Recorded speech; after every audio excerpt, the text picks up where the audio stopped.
Hi! For today's videos, tuturuan ko po kayo kung paano magtapon ng mga basag na salamin o basag na botelya. So, anong mga kailangan natin? Siyempre, kailangan natin na basag na salamin. Kasi nung isang araw, hindi sinasadya ay nahulog yung salamin ni Andy. So, ayan, nabasag ang kanyang salamin. So, yun, basag na salamin. Bote, plastic bottle, tape, pentel pen, at saka gunting. So, bakit kailangan nating maayos na pagtapon ng mga basag na salamin? Para maiwasan maaksidente o masugatan yung ating mga basurero.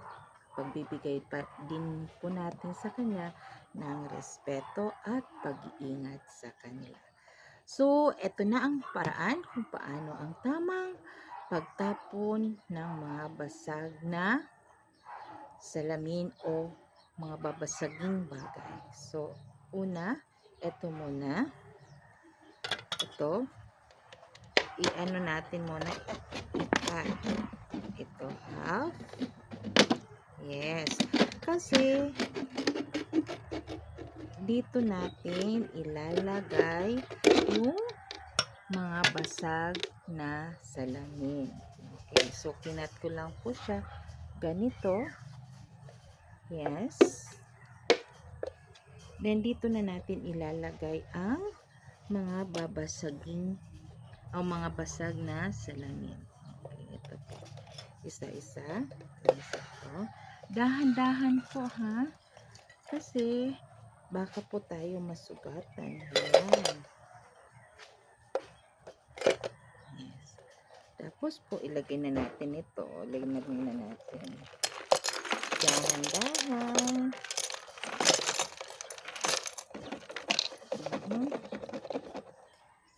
So, andito na yung mga basag na salamin. So, ang next na gagawin po natin ay ano? Ito. Kuha tayo ng tape. At sulatan natin ang masking tape ay na ano? Basa.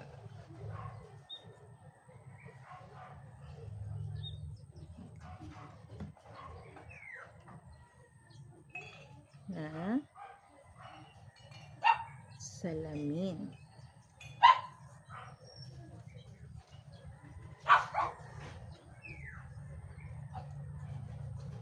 Ayan.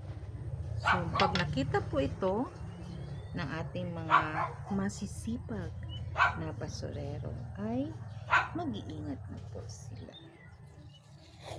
So, ano ang gagawin po natin? Ito, masking tape, ay ilalagay po natin ito. Sasahan po natin ito dito. Ayan. Para kumbaga, ay hindi